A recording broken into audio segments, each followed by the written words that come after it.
এই পর্বে পাভলভের কথায় আমরা আলোচনা করব ছোটদের শিক্ষা গ্রহণের ক্ষেত্রে বিভিন্ন বিভাগে কেমন করে পাভলভীয় তত্ত্ব প্রয়োগ করা হয়ে চলেছে। আমরা যখন বুনিয়াদি বিষয়ে ছোটদের শিক্ষা দেওয়ার কথা ভাবি তখন কখনো ভাবি না যে এর জন্য প্রতিটি শিক্ষার্থীকে পৃথক করে বিচার করে দেখতে হবে। যেমন সঙ্গীতের ক্ষেত্রে দেখতে হবে সে কতটুকু সুর সমৃদ্ধ স্বর কানে বা গলায় নিতে পারছে। এর পরিবর্তে তাকে একটা সঙ্গীত শিক্ষার প্যাকেজ দিয়ে দিই এবং শেখানো শুরু করে দিই, কারণ এইভাবে সমস্ত শিক্ষার্থী প্রশিক্ষিত হয়ে উঠবে এমনই আমাদের ধারণা। এর মাধ্যমে কিছু যে কাজ হয় না এমনও নয়, ফলে আমাদের দৃঢ় ধারণা হয়েছে এইভাবেই সবার ক্ষেত্রে কাজ হবে। অর্থাৎ সঙ্গীত সম্পর্কে যে কোনো শিক্ষা হলো বিশেষ ধরনের প্রশিক্ষণ এবং এখানে প্রাথমিকভাবে সুর, কান, গলা এসবকে সমন্বিত করা ইত্যাদি বিষয়ে অসংখ্য কিছু শেখানোর প্রয়োজন হয়, খুঁটিনাটি অনেক বিষয়। তাই অধিকাংশ ক্ষেত্রে যা হয়, শিক্ষার্থী অক্ষম অনুকরণের মাধ্যমে এগিয়ে যাওয়ার চেষ্টা করে। যদি এরই মধ্যে কেউ নজরে পড়ে যায় তাহলে তার প্রতি যত্ন নেওয়া হয় এবং যত্ন নিয়ে তাকে প্রশিক্ষিত করা হয়। অথচ শিক্ষার্থীদের যদি এই বুনিয়াদি প্রশিক্ষণের বিষয়গুলি যত্ন করে শেখানো না হয়, বিশেষত তার ঘাটতি পূরণ করা না যায়, তাহলে দেখা যাবে প্রায় সকলেই একটা মান অবধি যথেষ্ট ব্যুৎপত্তি অর্জন করতে পারছে। কারণ এই বুনিয়াদি প্রশিক্ষণ হলো সঙ্গীতের দক্ষতায় পরবর্তী ধাপে এগিয়ে যাবার সম্বন্ধসূত্র। এ বিষয়ে লিওনটিয়েভ বলছেন, এই সম্বন্ধসূত্রগুলি অর্থাৎ লিঙ্ক না থাকার জন্য সুর এবং সামগ্রিকভাবে সঙ্গীতের বিষয়ে শিক্ষার্থী বঞ্চিত হয়। কারণ কেমন করে শ্রুতিমধুর ধ্বনি, সুরেলার স্বর গলায় নিয়ে আসতে হয়, এইসব প্রশিক্ষণের বুনিয়াদি পাঠ শিক্ষার্থী শুরুতে হৃদয়ঙ্গম করতে পারে না, হতাশ হয়, অন্ধকারে হাতড়ে চলে, অবশেষে হাল ছেড়ে দেয়। অথচ আমরা আমাদের এখানে যে শিক্ষার্থীদের বিশেষভাবে প্রশিক্ষিত করেছি, এদের প্রত্যেককে একটা স্তর অবধি বিশেষভাবে প্রশিক্ষিত করতে পেরেছি। লিওনটিয়েভের এই সমস্ত পরীক্ষা নিরীক্ষাগুলি থেকে আমরা উপলব্ধি করতে পারছি ছোটদের মনন ক্রিয়ার বৃদ্ধি বিকাশের বিষয়ে সর্বজনীন ক্ষমতা বলতে কি বোঝানো হয়, যার ওপর ভিত্তি করে বিশেষ বা অতিবিশেষ ক্ষমতা গড়ে ওঠে। অথচ এই সমস্ত প্রশিক্ষণের বিষয়ে ন্যূনতম গুরুত্ব আমরা দিই না, ফলে এই সমস্ত বিষয়ে মনন ক্রিয়ার গড়ে ওঠা অসম্পূর্ণ থেকে যায়। এই প্রসঙ্গে লিওনটিয়েভ বলছেন, মানুষের মননক্রিয়ার গড়ে ওঠা কতিপয় দশার মধ্যে দিয়ে সম্পন্ন হয়ে থাকে। এই দশাগুলি পরস্পর আন্তঃসম্পর্কিত এবং এদের মধ্যে সুস্পষ্ট সম্বন্ধসূত্র অর্থাৎ লিঙ্ক থাকে। এই সম্বন্ধসূত্রগুলি এই মননক্রিয়ার অবিচ্ছেদ্য অংশ। দেখা যাবে এই দশাগুলির একটির শেখা অসম্পূর্ণ হলে পরেরটি তৈরি হয় না, সম্বন্ধসূত্রগুলি সক্রিয় হয়ে ওঠে না। কিন্তু এর মধ্যে এমন কিছু সম্বন্ধসূত্র রয়েছে যা স্বতঃস্ফূর্তভাবে বিকশিত হয়ে থাকে। এই ব্যাপারে শিক্ষক শিক্ষিকাদের শিক্ষার বিষয়ের ওপর কোনো নিয়ন্ত্রণ থাকে না। আবার উল্টো দিকে এমনও হয় যে সম্বন্ধসূত্র খুঁজে পাওয়া যাচ্ছে না, তখন এদের খুঁজে বার করার জন্য যথেষ্ট পরিশ্রম করতে হয়। যদি এসব হারিয়ে যাওয়া সম্বন্ধসূত্র খুঁজে বার করা সম্ভব হয় তাহলে প্রশিক্ষণ ঠিক পথে এগিয়ে চলে। যাই হোক, আমরা ধরে নিই আমাদের মনন ক্রিয়ায় শুধুমাত্র প্রাত্যহিক জীবনের অভিজ্ঞতার ক্রিয়া প্রতিক্রিয়ার ওপর ভিত্তি করে গড়ে ওঠা, কিন্তু বাস্তবে এর থেকেও জটিল আরও কিছু ঘটে থাকে। শুধুমাত্র বাস্তবে ক্রিয়া প্রতিক্রিয়ার ওপরে নির্ভর করে না, যার মধ্যে উল্লেখযোগ্য হলো বিভিন্ন দশায় বিভিন্ন ধরনের বিকাশ বৃদ্ধি ঘটা এবং এই দশাগুলির মধ্যেকার সেতু হিসেবে কিছু সম্বন্ধসূত্র গড়ে ওঠা। দেখা যাবে পাশাপাশি এই দশাগুলির মধ্যে সম্বন্ধসূত্রর বিকাশ এগিয়ে চলে সহজ সরল পথে এবং সেখান থেকে জটিল পথে। যত সময় এগোয় তত এই পথ জটিল থেকে জটিলতর হয়ে থাকে। এবং এই কারণে দেখা যাবে যদি পূর্বের সম্বন্ধসূত্রে কিছু খুঁজে পাওয়া গেল না, তাহলে এই অগ্রগতি থমকে গেল, বৃদ্ধি বিকাশ আটকে গেল, দশার বিকাশের ঘাটতি থেকে গেল। এই কারণে ঘাটতি দেখতে পেলে আমরা হারিয়ে যাওয়া সম্বন্ধসূত্রগুলি খুঁজে বার করার চেষ্টা করি। কোন দশায় বৃদ্ধি বিকাশ আটকেছে এটা খুঁজে বার করতে হবে এবং এর সম্বন্ধসূত্র খুঁজে বার করতে হয়, কেননা ঘাটতি পূরণ করলেই বৃদ্ধি বিকাশের অগ্রগতি চলতে থাকে, না হলে চলবে না। আরেক ধরনের পরীক্ষা নিরীক্ষার কথা লিওনটিয়েভ বললেন, যার মধ্যে দিয়ে শিশুরা বুদ্ধিবৃত্তির বিকাশ ঘটিয়ে থাকে। স্কুলের ছাত্রদের গণিত শেখাবার ব্যাপারে দেখা যায় যারা গণিত একেবারেই পারছে না, তারা প্রাথমিকভাবে যোগ বিয়োগ গুণ ভাগ ইত্যাদি ব্যাপারগুলো শেখেনি। অথচ এই বিষয়গুলি সম্পর্কে প্রাথমিক ধারণা না থাকলে কখনোই গণিতের পরের পর্যায়গুলি শেখা সম্ভব হয় না। এর জন্য প্রয়োজন হয় কোন পর্যায়ে এসে তার গণিত শেখা আটকে গেছে এর সম্বন্ধ সূত্রগুলি খুঁজে বার করা, সেসব দশা পার করে আবার তাকে তার নিজের শ্রেণীতে নিয়ে আসার চেষ্টা করা হয়। এই সমস্ত পরীক্ষা নিরীক্ষা থেকে উপলব্ধি করা যায় সোভিয়েত দেশে মনস্তাত্ত্বিকরা কেমন করে পড়াশোনায় অন্যান্য বিভাগে পিছিয়ে থাকা ছেলেমেয়েদের অগ্রগতি বজায় রাখার জন্য বিজ্ঞানসম্মত মনস্তত্ত্বর সাহায্য নিয়েছিলেন এবং সফল হয়েছিলেন। এই কাজ করতে গিয়ে যেমন গণিতের পিছিয়ে থাকা অবস্থার সমাধান করতে চেয়ে তারা এই সমস্ত ছাত্রছাত্রীদের নিয়ে গবেষণা ও চর্চা সম্পর্কে খুব মূল্যবান কিছু কর্মপ্রক্রিয়ার বিষয়ে পর্যবেক্ষণের মধ্যে আনলেন, যেমন যোগ বিয়োগ গুণ ভাগ গণনার সঙ্গে প্রত্যক্ষ সম্বন্ধ রয়েছে বস্তু জগতের। এসবকে সংবেদন সংকেতের মধ্যে নিয়ে আসার জন্য প্রথমত দুই হাতের ব্যবহার করা, সঙ্গে থাকে আঙুল দিয়ে ক্রমাগত স্পর্শানুভূতি, যাতে আকার ঘনত্ব মাত্রা ইত্যাদি নিখুঁতভাবে উপলব্ধি করা যায়। এরপর আসে চোখ এবং চোখের সঙ্গে হাতের সমন্বয় সাধন, যা সংবেদন শিক্ষার অত্যন্ত গুরুত্বপূর্ণ বিষয়, বিশেষত যার দ্বারা সংবেদনের ক্রমাগত প্রয়াস ও প্রমাদ সংশোধন করে নিখুঁত ধরনের পরিমিতিবোধ গড়ে তোলা সম্ভব হয়। এরপর শিশুটির সক্রিয়তার সম্বন্ধ সূত্র হলো নিজের সঙ্গে কথা বলা, একান্ত কথন। আর এর অনেক কোটি কারণ রয়েছে, যথা বস্তু জগৎকে শব্দ দিয়ে প্রতিস্থাপিত করা। এর জন্য বস্তু জগতের সঙ্গে একান্তে কথোপকথন শুরু করা হয়। এরই ফল হলো নিজের সঙ্গে কথা বলা। এখানে কথা উচ্চারিত বা অনুচ্চারিত যাই হোক, তা ক্রমে বস্তু নিয়ে ক্রিয়াকলাপ করার বিকল্প হিসেবে উপস্থিত হয়। বড়দের মধ্যে বাগময় জগতে থেকে ছোটরা উপলব্ধি করতে পারে নিজেকে প্রকাশ করার ক্ষেত্রে ভাষা এক অত্যন্ত গুরুত্বপূর্ণ মাধ্যম, কারণ শিশুটি ক্রমশ উপলব্ধি করতে পারে বস্তু জগৎ বা দেহের অঙ্গ সঞ্চালন ইত্যাদি না করেও শুধুমাত্র কথার মাধ্যমে যেখানে খুশি যাতায়াত করা সম্ভব। এরপরে যে পরিবর্তনটি দেখা যায় এর সম্বন্ধসূত্র অত্যন্ত গুরুত্বপূর্ণ। এখানে এই মুহূর্তে মনন ক্রিয়ায় প্রাথমিকভাবে গণনার কাজ শুরু হয়। সামনে যে বস্তু জগৎ রয়েছে এদের পরিমাণকে মাপের যোগ প্রক্রিয়ায় শুরু হলো। 1 2 3 4 উচ্চারিত এবং অনুচ্চারিতভাবে এই বস্তুগুলিকে পৃথক পৃথক দিক থেকে বিচার বিবেচনা করার চেষ্টা করা হলো এবং সেই অনুযায়ী বিমূর্তকরণ শুরু হয়ে গেল। এইবার সংখ্যাগুলিকে আচ্ছাদিত সামান্যীকরণ করে বাচিক চিত্রকল্প ভেসে ওঠে, যেমন 5টি গরু ও 4টি ছাগল, মোট 9টি। এইসব মূর্ত নির্দিষ্ট বস্তুর থেকে বিমূর্ত করার চেষ্টা করা হয়। এই ব্যাপারটি একবার সড়গড় হয়ে গেলে এই প্রক্রিয়া সর্বত্র প্রয়োগ করা সম্ভব হয়। এর সুবিধা হলো খুব সহজে শর্তাধীন উদ্দীপনায় নতুন নতুন চিত্রকল্প চলে আসে। পুরনো চিত্রকল্প অর্থাৎ পুরনো শর্তাধীন উদ্দীপনা সহজেই মুছে যায়, কারণ পুরনো চিত্রকল্প নিরর্থক অপ্রয়োজনীয় বিবেচিত হয়।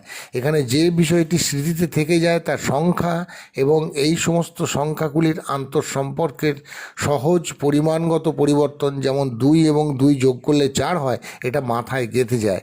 এসবকে আমরা বলি এক প্রকার অভ্যাসজাত আচরণ বা ডাইনামিক স্টিরিওটাইপ। যদিও এই সমস্ত সংখ্যাগুলি যথেষ্ট বিমূর্ত ধরনের, কিন্তু এরা খুব সহজেই বস্তু জগতের সঙ্গে মিশে যেতে পারে।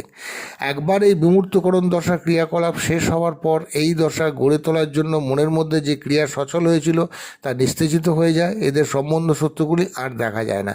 ফলে অনেকের ক্ষেত্রে এমন দেখে মনে হতে পারে যে তারা কোনো সহজাত গুপ্ত মনন ক্রিয়ার ক্ষমতা দিয়ে এইসব গণন কার্য করে চলেছে, যেন মনে হবে এসব বিশেষ সহজাত বুদ্ধিবৃত্তির ক্ষমতা, যা দিয়ে সে এই গণন কার্য করে চলেছে। অন্যদের পক্ষে এই কাজ করা সম্ভব নয়। এইভাবে গড়ে ওঠে সুযোগ সুবিধা পাওয়া শিশুদের সঙ্গে পিছিয়ে পড়া সমাজের শিশুদের তফাৎ করা। এই তফাৎ বহুদূর বিস্তৃত হয়, যেমন ব্যক্তি দিয়ে ভেদাভেদ শুরু হয়, সেখান থেকে শ্রেণী, জাতপাত, জাতিগত দম্ভ ইত্যাদি। কিন্তু লিওনটিয়েভ শিশুদের নিয়ে কাজ করে প্রমাণ করে দিয়েছেন প্রতিটি শিশুর একইভাবে গড়ে ওঠার সহজাত ক্ষমতা রয়েছে। এ ব্যাপারে প্রশিক্ষণের উপর সমগ্র বিষয়টি নির্ভর করছে।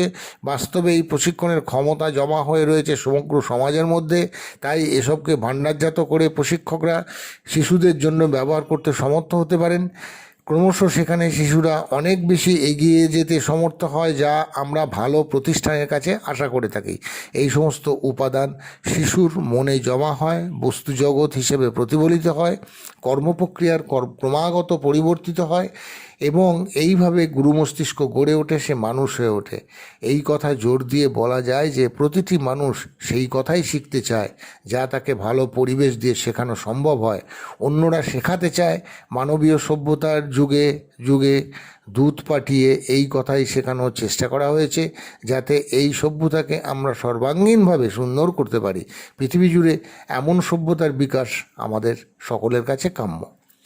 যদি কিশোর কিশোরীরা গণিতে কাঁচা থাকে, তাহলে ধরে নিতে হবে তারা সংখ্যাগুলি বিমূর্তকরণ করতে পারছে না। অর্থাৎ বিমূর্তকরণের প্রক্রিয়ার মাধ্যমে বস্তু থেকে সংখ্যার যে উল্লম্ভন, এখানে কোনো সম্বন্ধসূত্র শর্তাধীন উদ্দীপনার সংকেতকে যুক্ত করার ক্ষেত্রে তার ঘাটতি ঘটছে। এই প্রকারে ডায়নামিক স্টিরিওটাইপ অভ্যাসের মাধ্যমে গড়ে ওঠে যা তার গড়ে উঠছে না। এর জন্য পিছিয়ে গিয়ে একেবারে গোড়ায় বস্তু ও সংবেদনের সংকেতের সঙ্গে সংখ্যাকে অনুসঙ্গিত করার পর্যায়ে চলে হতে পারে। সেই ধাপটি হয়ে থাকলে এর পরের ধাপে আসা যেতে পারে। এর পরের ধাপ হলো সংখ্যাকে শব্দতে নিয়ে এসে বস্তুকে গোনা, অর্থাৎ আঙুলের করে গোনা। এর জন্য কিছুদিন ক্লাস থেকে দূরে রেখে এ বিষয়ে প্রশিক্ষিত করা যেতে পারে, কারণ ক্লাসে সবার মাঝে করে গোনার মতো আদিম পদ্ধতিতে তাকে প্রশিক্ষিত করতে অসুবিধা হতে পারে। তারপর প্রশিক্ষিত হয়ে উঠলে তাকে ক্লাসে আনা যেতে পারে। তাকে স্বতঃপ্রণোদিত হয়ে এইভাবে যোগ বিয়োগ গুণ ভাগ করার জন্য উৎসাহিত করতে হবে। যখন শেখার জটিল বিষয়গুলি আসবে, যেখানে তার অসুবিধা হবে, তখন তাকে সাহায্যের জন্য এগিয়ে আসতে হবে। এই প্রসঙ্গে লিওনটিও বলছেন, স্কুলের ছাত্ররা কী পরিমাণ গুণগত কাজ শিখছে এর ফল দেখে তাদের বিচার করা হয়। ছাত্রছাত্রীরা এই ধরনের আদেশ পালনে বাধ্য হয় এবং এইভাবেই তারা অভ্যস্ত হয়ে ওঠে। প্রাথমিক স্তর অবধি এই অবস্থায় চলতে থাকে, কিন্তু এই স্তর থেকে উঠে পরের স্তরে গিয়েই সে সমস্যার মধ্যে পড়ে, কারণ নিচু স্তরের যে গণনা পদ্ধতি তা দিয়ে সে উঁচু স্তরে কাজ সামলাতে পারে না। ফলে একটা ফাঁক থেকেই যায় এবং সেই ফাঁক ক্রমশ বাড়তে থাকে। এরই ফলে সে এড়িয়ে যাওয়ার চেষ্টা করে এবং প্রধান প্রবাহ থেকে দূরে সরে যায়। যাই হোক, এই সমস্ত ক্ষেত্রে হারিয়ে যাওয়া সম্বন্ধসূত্র খুঁজে পাওয়া আবশ্যকীয়, তা না হলে কখনো সেতু বাঁধা সম্ভব হবে না। এই সেতুর মধ্যে রয়েছে পুরনো শর্তাধীন পরাবর্ত নির্বাপিত হবে, নতুন শর্তাধীন পরাবর্ত গড়ে উঠবে এবং এই অভ্যাসের মধ্যে দিয়ে এক প্রকার ডায়নামিক স্টিরিওটাইপ বা অভ্যাস গড়ে উঠবে। এই ধরনের অসংখ্য পরীক্ষা নিরীক্ষা ও চর্চার পর এবং এছাড়াও আরও অনেক জটিল ধরনের পরীক্ষা নিরীক্ষার পর লিওনটিও এমনই এক প্রকার সংক্ষিপ্ত সার করে বললেন, এখন আমরা বলবো যে মানবীয় মননক্রিয়া যে বিশেষ ধরনের বা সাধারণ যাই হোক না কেন, বিশেষ কোনো অন্তর্নিহিত শক্তির বহিঃপ্রকাশ নয়। অর্থাৎ এই মনন শক্তি থেকে বিশেষ কোনো উপাদান নির্গত হয় না, কিন্তু এসব হলো ব্যক্তির বাইরের পরিবেশের সঙ্গে অভিযোজনের জন্য বৃদ্ধি বিকাশের মোট যোগফল। ব্যক্তির নিজস্ব মননজাত উপাদান যা কিছু রয়েছে এর কিছুই সহজাত নয়, পরিবর্তে এসব বৃদ্ধি বিকাশকালীন প্রশিক্ষণের ফল। আমরা যদি এই বৃদ্ধি বিকাশকালীন প্রক্রিয়াগুলির সূত্রসমূহ ঠিকমতো অনুধাবন করতে পারি, তাহলে এসব নির্দিষ্ট গতিমুখে পরিচালিত করার ব্যাপারে প্রভূত সফলতা পাব। এরপর তিনি শেষে একটি কথা বললেন, এই সমস্ত মননক্রিয়া যথাযথ চর্চা করে এর গড়ে ওঠার সূত্রগুলি যদি আমরা ঠিকমতো অনুধাবন করতে পারি, তাহলে তা কর্মপ্রয়োগের দিক থেকে অত্যন্ত গুরুত্বপূর্ণ বিবেচিত হবে। কারণ এর মাধ্যমে আমরা মানুষের পূর্ণাঙ্গ বিকাশ কেমন করে ঘটে এই ব্যাপারে যথার্থ উদ্দেশ্য সাধন করতে পারব। আমরা এই কাজটি আমাদের কাছে মৌলিক কাজ বলে মনে করি। যাই হোক, এইভাবে পাভলভের উত্তরসূরিরা গুরু মস্তিষ্কের সামগ্রিক কর্মপ্রক্রিয়ার ব্যাপারে নতুন নীতিসমূহ এবং পদ্ধতিতন্ত্র আবিষ্কার করলেন। তারা দেখালেন কেমন করে এই কর্মপ্রক্রিয়ার ওপর ভিত্তি করে মননক্রিয়া কাজ করে চলেছে, মননক্রিয়া বিকশিত হয়ে চলেছে, মননক্রিয়ার শিক্ষা মনস্তত্ত্বের গুরুত্বপূর্ণ বিষয়গুলিতে হাতে কলমে কাজ করে চলেছে। এই প্রক্রিয়ার দ্বারা মনোবিদ্যা ক্রমশ বিজ্ঞান হয়ে উঠেছে। আশা করা যায় একদিনে তা অন্যতম শ্রেষ্ঠ বিজ্ঞানের ঐতিহ্যে গড়ে উঠবে, কারণ এই বিজ্ঞানের ওপর ভর করে নতুন মানুষ গড়ে তোলা সম্ভব হবে, যে মানুষ সমস্ত অজ্ঞতা কুসংস্কার দূর করে জ্ঞানের আলোয় উদ্ভাসিত হয়ে উঠবে। মনোবিদ্যার এই ক্ষেত্র বহুদূর বিস্তৃত এবং বিশ্ব প্রকৃতি এর রহস্য উদ্ঘাটনের জন্য জটিল থেকে জটিলতম বিষয় আমাদের জন্য তা সাজিয়ে রেখেছে। এই সমস্ত মননক্রিয়ার ভিত্তি হলো গুরু মস্তিষ্ক, যার প্রায় কিছুই আমরা এখনও উদ্ধার করতে পারিনি। তাই আমরা এখনই বলতে পারছি না যে মনোবিদ্যার সম্পূর্ণভাবে গঠন করার অবস্থায় আমরা পৌঁছে গেছি, কারণ মনের ওপর অধিকার শুধুমাত্র মনোবিজ্ঞানীদেরই আছে এমন কথা বলা যাবে না। আছে দার্শনিক, কবি সাহিত্যিক প্রমুখ অসংখ্য জ্ঞানী গুণী মানুষদের, যুগ যুগ ধরে তারা মানুষের মন নিয়ে কারবার করে আসছেন। মনোবিজ্ঞানীরা জানেন এই মনের মধ্যে রয়েছে মনোসংযোগ, সংবেদন, প্রত্যক্ষণ, স্মৃতিশক্তি, চিত্তকল্প গঠন, চিন্তা প্রক্রিয়া, অনুভব ক্ষমতা, ইচ্ছা আকাঙ্ক্ষা, ব্যক্তিত্ব ইত্যাদি অসংখ্য বিষয়।